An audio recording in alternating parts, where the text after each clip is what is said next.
आज बिहारच्या जुन्या मुख्यमंत्र्यांनी नव्या मंत्रिमंडळाला उद्घोषित केलंय। पंतप्रधान नरेंद्र मोदी, गृहमंत्री अमित शाह यांच्यासह आपले मुख्यमंत्री देवेंद्र फडणवीस आणि देशातील तमाम एनडीएचे मुख्यमंत्री या शपथ ग्रहण समारंभासाठी विजयी मुद्रेनं अगदी उत्साहात आणि ठसक्यात हजर होते।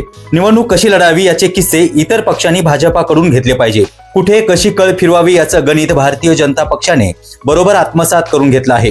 कोणत्या वेळेला कोणती गोळी मारावी, कुठे कुणाला गोळा करावे, कुणाची मांडणी करावी आणि कोणासोबत मांडवली करावी, यामध्ये आता भारतीय जनता पक्ष अगदी सक्षम झालेला आहे।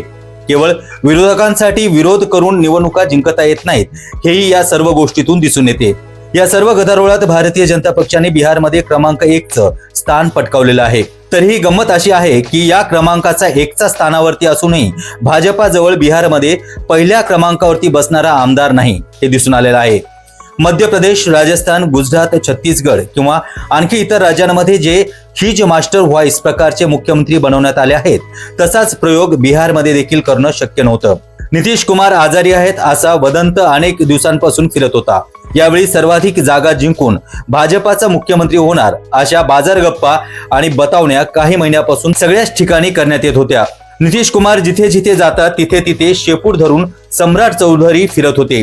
निवडणूक निकालानंतर कोणाला मुख्यमंत्री करावे याचा बराच खल्ला झाला, पण या चिखलातून बाहेर पडण्यासाठी नितीश कुमार हाच महामंत्र होता, हे नंतर सगळ्यांना दिसून आलं आहे। खुद्द नितीश कुमार बिनधास्त होते। त्यांनी मस्तपैकी आपले विचार व्यक्त करून या दलदलीत पाय ठेवण्याचा आपलाच इरादा नाही हे स्पष्ट केलं, पण शेवटी नितीश कुमार शिवाय पर्याय नाही हे दिसून आल्यानंतर जिंकलेल्या आमदारांच्या बैठकीत नितीश कुमार यांच्या नावाचा आधीच उल्लेख झाला आणि त्यानंतर जयघोष झाला।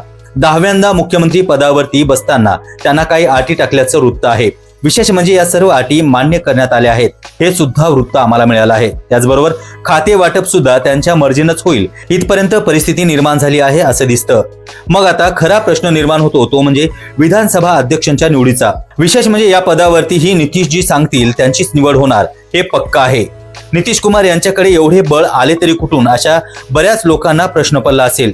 त्यांचं एकमात्र उत्तर असं आहे की त्यांनी बिनडागाची कारकिर्दी तसेच निष्ठावंत असलेल्या 17 ते 18% मतदारांची नितीश कुमार यांच्या प्रती असलेली निष्ठा याचा स्पष्ट अर्थ असा दिसतो की निस्वार्थीपणे सेवाभावाचं कार्य केलं तर तुम्हालाही कुणीही डावलू शकत नाही।